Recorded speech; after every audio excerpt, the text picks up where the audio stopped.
Hello everyone, and welcome to episode 4 of Meriakh's Diamond Jungle Commentary. I'm a main Jarvan, so this is also a Jarvan game. It's generally what I play. I like Jarvan a lot. Actually, I'm going to go into my build a little bit this time around, so you understand how I like my masteries and my runes and why I do what I do. So, generally with Jarvan, I like to run Armor Pin and AD for my marks, Armor, of course, for my yellows, blues are MR per level, and quintessences are AD. And so the thought behind Jarvan as a jungler, for me, generally speaking, is I want to be able to get off a gank very successfully, so I want to do as much burst damage as possible in the shortest period of time. The way you do that, you hit your Q and your E, and then you hit them once, and you've just bursted them about as much as you're gonna burst them. After that, you just have your auto attacks, like your passives off, your QE's off. Unless you've got your ulti, your damage is pretty freaking terrible after that. So that's the reason I go with the AD. I think attack speed is also worthwhile. Especially if you're planning to do more jungling. So if you're planning to farm the jungle a lot more, attack speed marks are most definitely a more useful mark because they will bring more benefit. But as far as ganking is concerned, the rune setup I've got is pretty optimal for ganking. Same thing with my masteries. I run 21-9, very, very standard. 9 into defense, I get the smite, a few other things, you know, the normal stuff, armor and HP, in the defensive and in the offensive, just do the normal damage. And the thought here, once again, do as much damage as possible in the shortest period of time. Because, once again, I'm here to gank. I'm not here to just jungle. So here, this is actually an interesting start. We end up invading their blue. Lulu's causing pain. I decided to go ahead and just steal or just smite that because I don't want to get stolen. Here, I didn't have sight, but I went in on her. Pretty nice. She's actually really low. And Shen goes balls deep. Gets the kill, so it was worth it, but it was definitely balls deep. If he hadn't got that kill, that would have been really bad. So generally speaking, I run 21-9 when I'm going against a jungler who I really can handle. Like, there are some junglers I really don't want to go 21-9 against, like Lee Sin is a good example. Who else? Elise is a good example. Pretty much the aggressive junglers. So junglers who can beat me up. Shaco is another one. These are the junglers that you really don't want to go 21-9 because they'll just kill you if you try to duel them. So what you really want is you want to just stay alive because they generally counter jungle a lot. They generally cause trouble. So here I'm doing my red. My smite I think is up cooldown, and so I get that. And now, so I go back top, and you ask me, why would you go top again? Well, I do it because I just realized Lulu's got a ward here. Oh, she was running back, but I see. So I missed my QE. Luckily, it didn't matter. But I went back top because I know Lulu doesn't have flash. So the thought process here is let's kill the person without flash because it's easier, and we got an easy gank. And that's a rule of thumb. If you make someone flash, come back really soon. If not, like right away. Like there are a lot of times where I'll go in for a gank, I'll kill them or I'll hurt them, and then I'll. So here I have a QE, but then I see that this is going on, so I decide, hey, I should help out. I get a kill out of it. I know I'm pretty sure Nocturne's spell shield was on cooldown, and that's why I went in on him. And then here, this guy just like is out of position, being a dummy. I don't know what he's thinking. Oh yeah, this is pretty cool. So I think he's trying to kill me because he knows I'm low. I'm assuming he's got Ignite or something, I don't know. But this is where, like, you have to be good with QE on Jarvan, because if you're not, like, it's, you die or you don't win. Bam! QE. And that's that. I don't know what he was thinking, he's been a dumbass. But it worked out. So, it's actually 4-4 right now, because our bot lane was getting stomped. They both died. And so at this point, I'm like, alright, I'm gonna back up, I'm gonna buy, and I'm gonna help bot. But first I do blue. I give Jace blue here. It helps him out a lot, like, and since I'm so far ahead, I don't really need it. So this is one thing, like, since I got a blue already, no big deal. But I'm ahead. Like, I'm level 5. Jace just hit 5 off of that. So I'm far ahead. So it's perfectly fine to give him my blue there.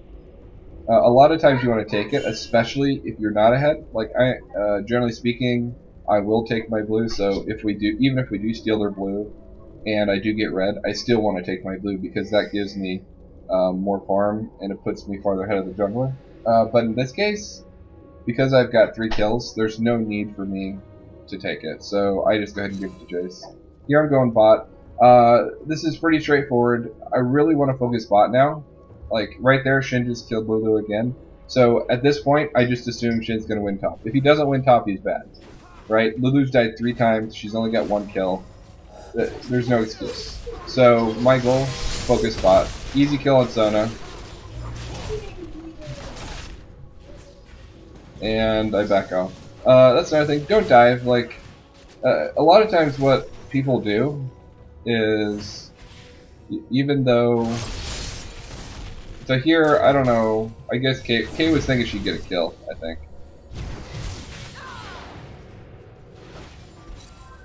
So, unless you're gonna get a kill, you shouldn't die. The reason is,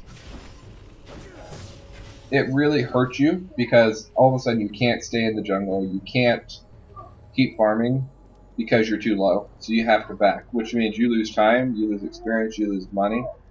So it's very important to continue farming if you can. So that's why I didn't dive initially on Caitlyn, because it's just a bad idea, generally speaking, unless you can get a kill for sure.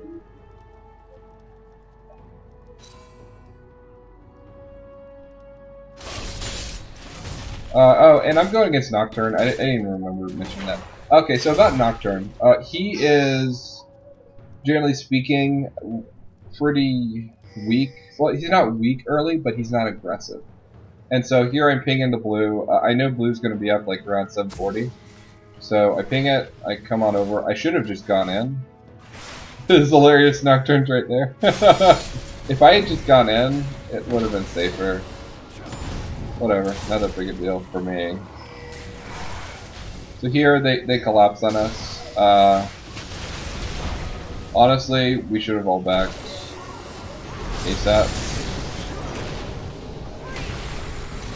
And that's another thing. Don't fight a losing battle. If you're gonna lose, if like someone's gonna die and you can't do anything, get out.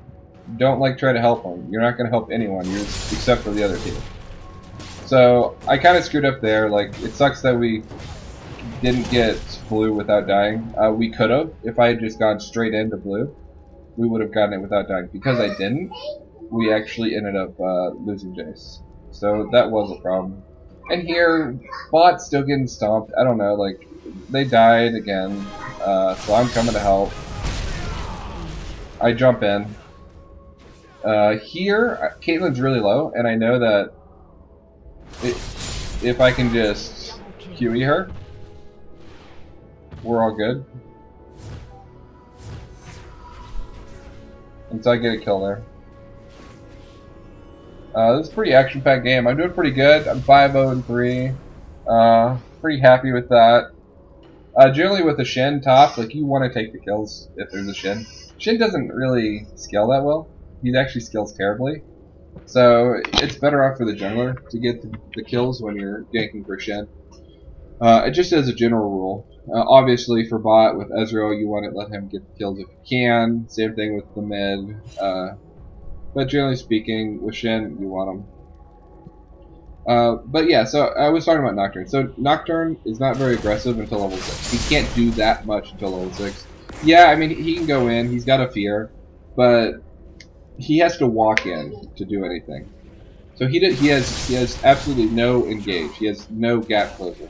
So what that means is it's very, very hard for Nocturne to gank until level 6. And what that means for you is that you can be very aggressive while he has to farm until he hits 6. So that's why I can focus on gank so much. Here I flash in to close the distance. One thing you'll note, I went straight into my ulti. And I know Lissandra has a way to get out, you know, with her little claw thing. So I don't want to fuck around with it. I just need to kill her ASAP and move on. It's really, really important because if I wait, she'll probably get away. So that's why, even though I don't like wasting my ult, I also understand when you need to use it. And so another thing here, once again, I've got 2 wards in my inventory. I went ahead, I built Merc Dreads this time. The main reason I built them is Lissandra has a lot of CC, Lulu has a lot of CC, Kate has some, Sona has some, Nocturne has some. So every single person has CC. There's also a decent amount of magic damage on this team. And here, you can see I go for Dragon. The reason I do it now is because I know that they backed, and I know everyone's back. Like, I saw that bot went back. Actually, we can review that real quick. So I ended up calling this dragon. Oh my gosh, why am I? Okay. So I ended up calling this dragon, right? And I do it because I know that Lissandra just had the back, and I know that Kate went back, and I know Sona just died. And so what this means is that they're out of position. I didn't know where Nocturne was, but I knew where the other 3 were, and I knew they couldn't contest it. Especially with all 3 of us doing damage. Like Jason easy do good damage on Dragon. And so that was a free Dragon for us. That's another thing. Understanding the timing of Dragon, understanding when you want to get it. Like there are times when it's really good to do it, and there are times when it's really bad to do it. And the difference is a huge deal because if you don't time it right, you can throw. But if at the same time, like if you do it too early, you can throw the game. If you do it too late, they may have already got it. So it's definitely a tricky situation. The earliest I'd ever do Dragon, on Jarvan at least, is 7 minutes. The earliest I've ever really seen Dragon is 4 minutes, when a level 4 Fiddlestick soloed it, which is like silly. Here I see him go in, I run. Not the best thing in the world. This was actually a rough gank. I see Caitlyn flashes, so I jump on her. And here, like my E does so much damage, it's crazy. So I got a couple more kills here. Farming things out. So it was a 2 for 2. Not a great trade, but not a terrible one. Bottom had a lot of trouble this game. Caitlyn Sona is one of the strongest bot lanes in the game, as far as like versus another bot. So, but on the other hand, Sona is also very squishy, and she's very low mobility, so she's not hard to kill. Here, I want to get a gank on Lissandra, but she's not out of position, so I just back off. I think I threw down a ward. And apparently there is a ward there. I didn't think there was. That's why she was being so passive.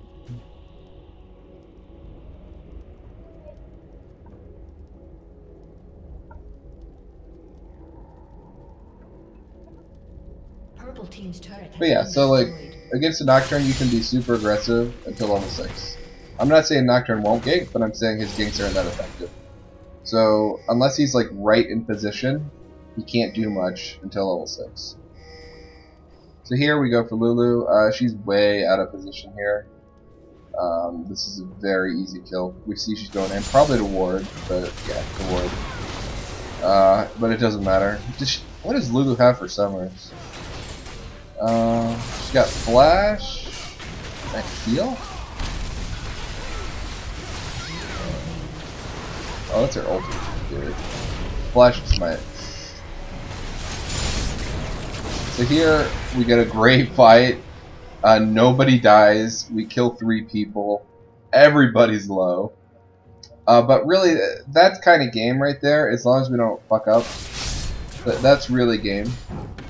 Like, it's not completely game, but it's pretty close. I'm 9-0-5. Like, I'm about as fed as I've ever been. And I'm doing my standard Jarvan build. So I ended up just straight up buying a bulwark. Chatting with my team.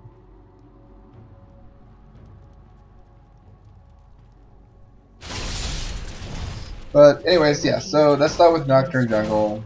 He's not aggressive till 6. At 6 he can be strong.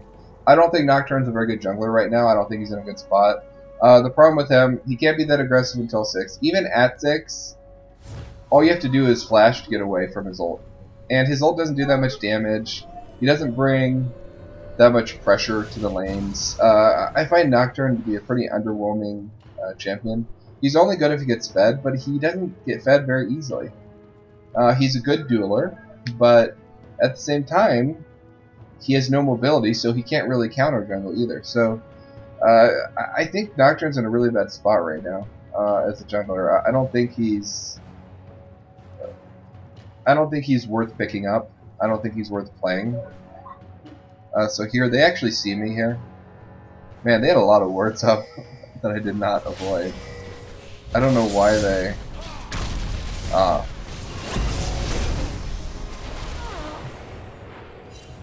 So here, just back up once again.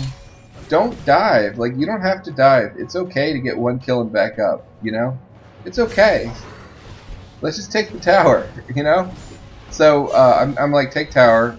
We see that both Nocturne and Lissandra are going. So I'm like, run. Run, run, run. And we run. Nocturne and Lissandra back off. And here, once again, so you're putting you get an advantage. You get 1 kill. And you back off. You don't have to push. You don't have to go crazy trying to get a kill. You don't have to dive. Here I ping for Jace to go get his blue. I think I forgot to call when Dragon was, but at this point it's up in 30 seconds. Oh.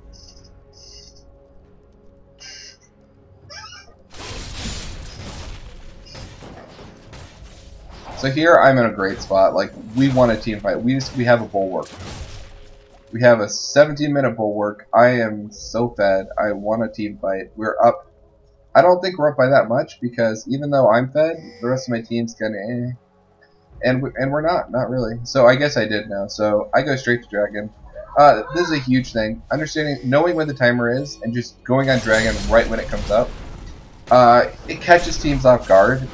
Especially in solo queue, people don't usually respond well. So it's very easy to take it. Oh, here we slaughter Caitlyn. I don't know what she was thinking, but it wasn't real smart of her to do what she did. At this point, we've got a large lead. I just wanted to show this game because I had fun with it.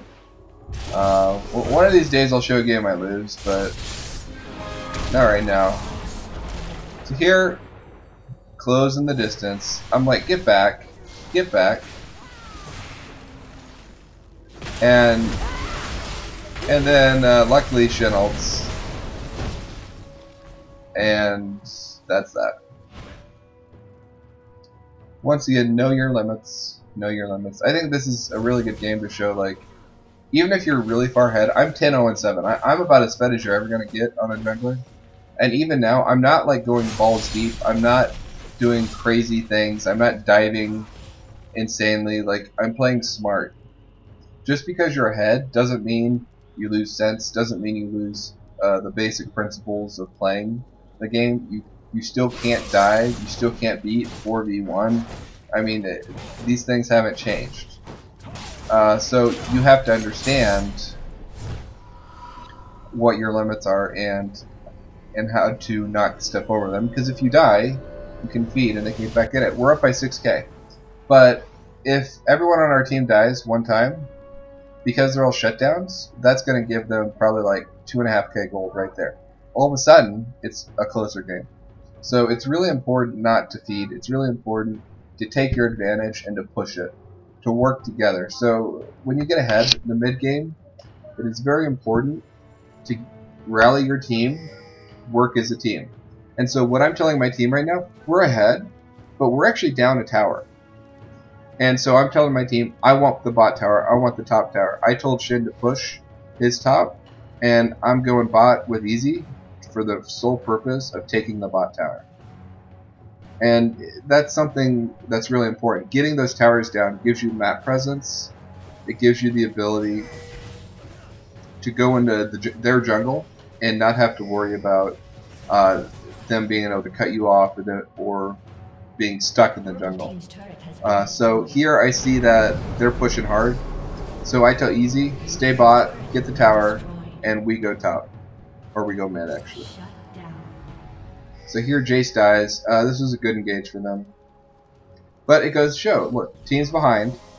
They're having trouble. They work together. And because they're working together, they are able to take a tower, they're able to get a kill. I see Lysandra go here. Blitz does a great job. He CC starts. And I finish her off with an ult. So here, Kate's getting a little bit close.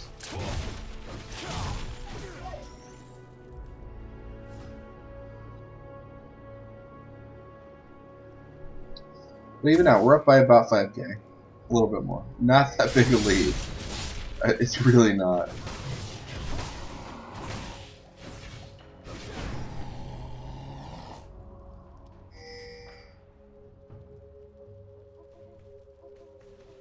Actually, 6.5k. That's a decent lead. 6.5k is pretty good lead. So here I'm saying push out top. I want the towers. We want those outer towers. Don't underestimate map control. If someone tells you, I don't want to kill this tower, say, screw you, we're killing this tower. Like, I remember at lower elos, I'd have like these tops and these bots going, I don't want to kill the tower, I want to just farm. I'm like, okay, that's fine, but it's not how it works, because what you're doing is you're impacting your teammates, right? By not killing the tower, it does a lot of things. First off, it gives the enemy bot lane the ability to just keep things in the status quo, which means they can still get ganks and things like that. It means that your bot lane can't free itself up to go roam mid, and that's a big one. It also means that you just don't have the global gold, right? I mean, that tower is worth 150 gold to everybody.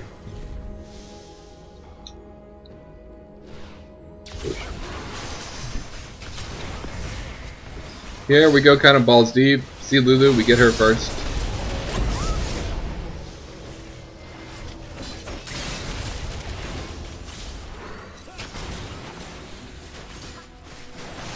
Here we just go at it. We get the tower. Nicely done. I'm happy with that. And I want it back. I have enough for a giant's belt, so I want to get that.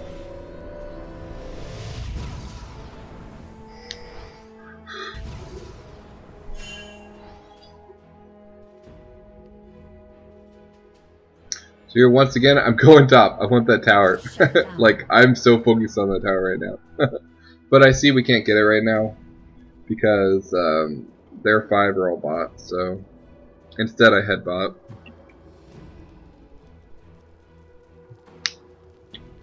And at this point, Dragon should be up soon. Like, really soon, like in the next, like, 5 seconds. And I see it, and I'm like, ah, crap.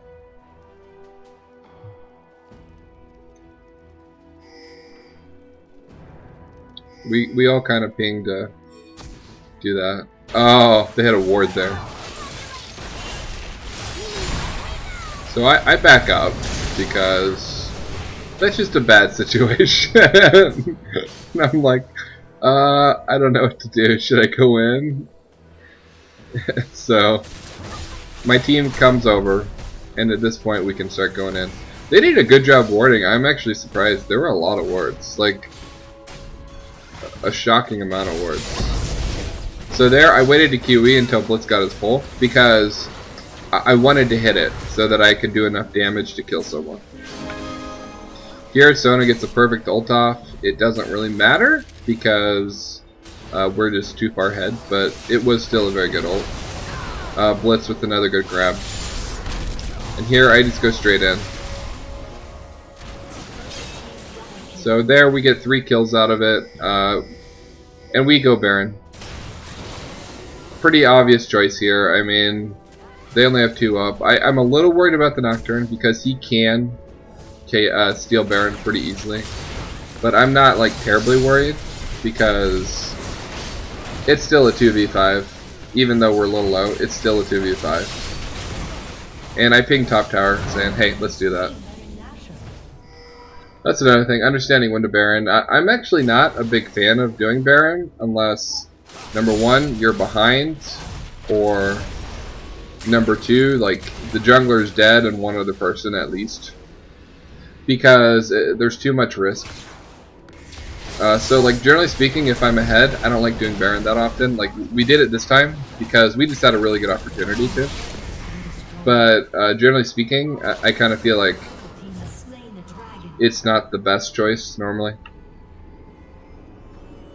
So there they have a surrender vote. I'm actually surprised they don't surrender earlier. Like we are way up right now. Like we're way up. I'm very tanky at this point. I just get my Randuins, so I'm ready to go. I think I'm the tankiest person here. I don't know. I can't. I'd have to look. But, you know, pretty tanky.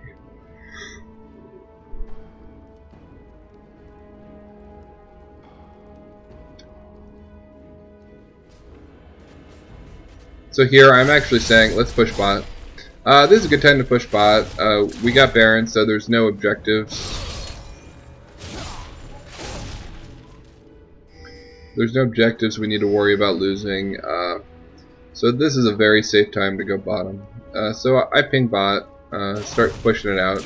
At this point, I'm not so worried about my team. If they want to come, then they can come, because I'm going.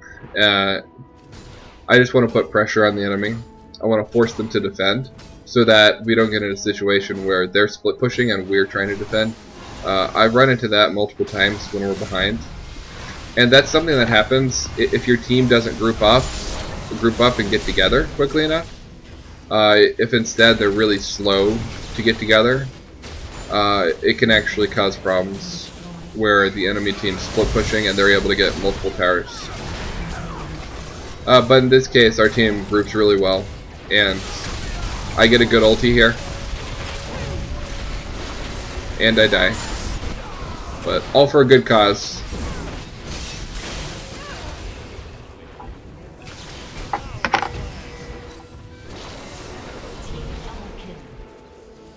Yeah, a lot of us die, but it's worth it, right? So we get a free inhib here. Well, not free, but we get an inhib here because we got a really good team fight and we won. We could have avoided jumping on him, but I felt like it was probably a good idea too. Here, these guys, I don't know what they're thinking. They're just going balls to the walls. Really bad idea, actually. Easy's tanking that tower like a champ. So there, good job. We got an inhib. We're in good shape. I ping to go top because that's the next place I want to go. Because it's good to go top if you get bot or vice versa. Because what it does for you is it gives you, it forces them to split up more. So like you can see, the distance from here to here versus here to here is longer, obviously. So it just makes it so that they're forced to extend more farther, so that they can't come to the fight as easily if someone has to defend bot. So that's why I said push top. On top of that, we have a free tower. At this point in the game, we're way ahead. There's no reason not to just get that tower, because they're not going to be able to defend it. If they try to defend it, they're going to die. And so there's no reason not to just go for that tower.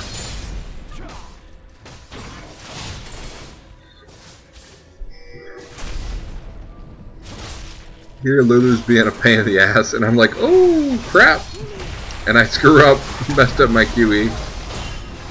Yeah, that didn't go well. Very, very bad for me. Luckily my team's fed at this point too. Oh, that was a terrible Jace Q.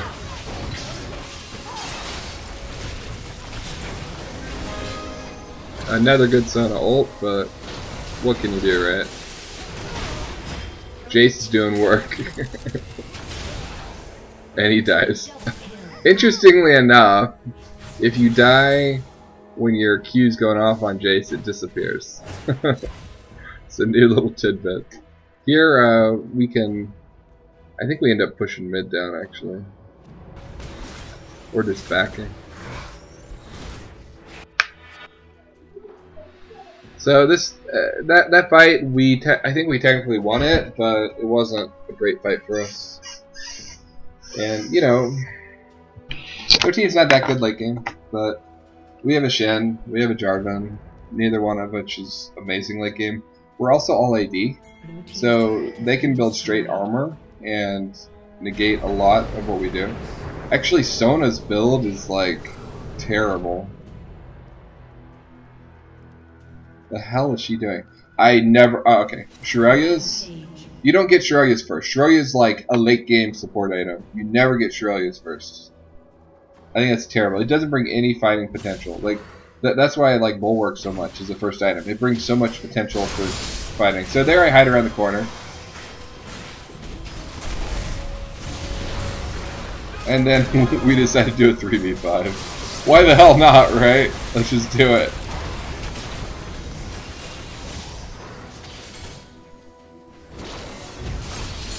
Man, Lulu. What a pain in the ass.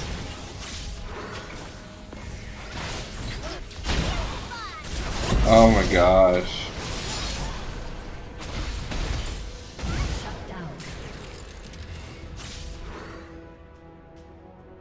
Yeah. Lulu with CDR, man. Lulu with CDR. She's actually doing alright considering how she started. She's ahead of Shin Farm. She's got more deaths, but she has more kills too. Not more assists though.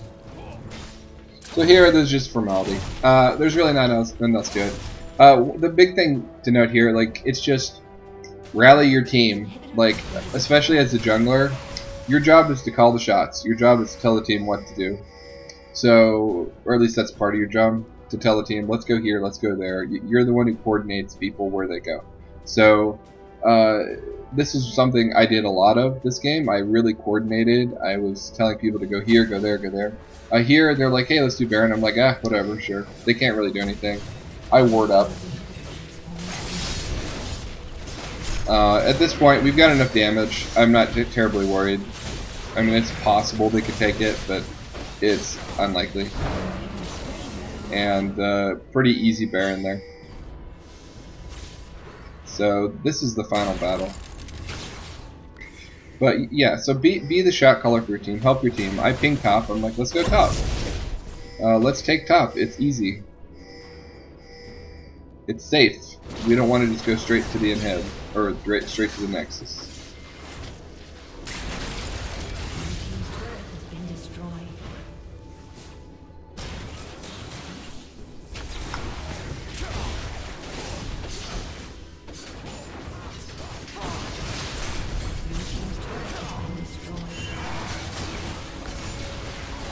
So here, free and head.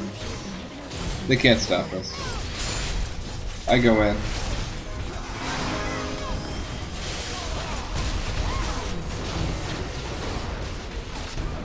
So here you see I'm tanking the towers a little bit for my team. And that's game.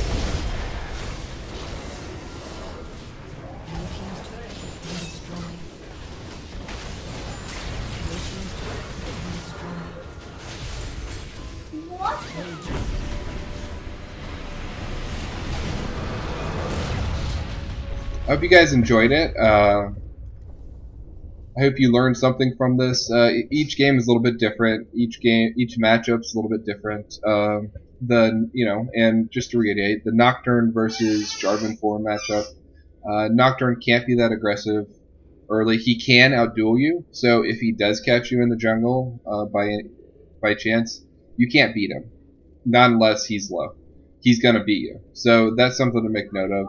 Just if you're playing Jarvan 4 or if you're playing Nocturne, if you can create that situation, it's a good situation to have. But because Nocturne's low mobility, he really can't go into the enemy jungle, not unless he wants to die, or if you're low elo and your teammates don't know what helping is. So generally speaking, you can't go into the enemy jungle as Nocturne, and in general, I don't think Nocturne's that viable as a jungler anymore. I think he's very mediocre. So that's kind of the matchup. Once again, you can be very aggressive early as Jarvan 4 versus a Nocturne. He can't really beat you. He can't really gank very well. He can't counter gank that well either, unless he's right where he needs to be. You should feel free to gank hard as J4. And I really like this matchup. I think it's favorable for J4 simply because you can snowball your team much harder than Nocturne can. And even though he fights better than you, even though he duels better than you, it's much more than dueling. It's also about utility, how well you can gank, how mobile you are, things like that. So anyways, hope you guys enjoyed this. Feel free to comment. Feel free to ask me to review any of your games. I'll happily review it. I'll give you commentary on what I think you could have done better, what you could have done, what you did do well. And have a good day. Thanks.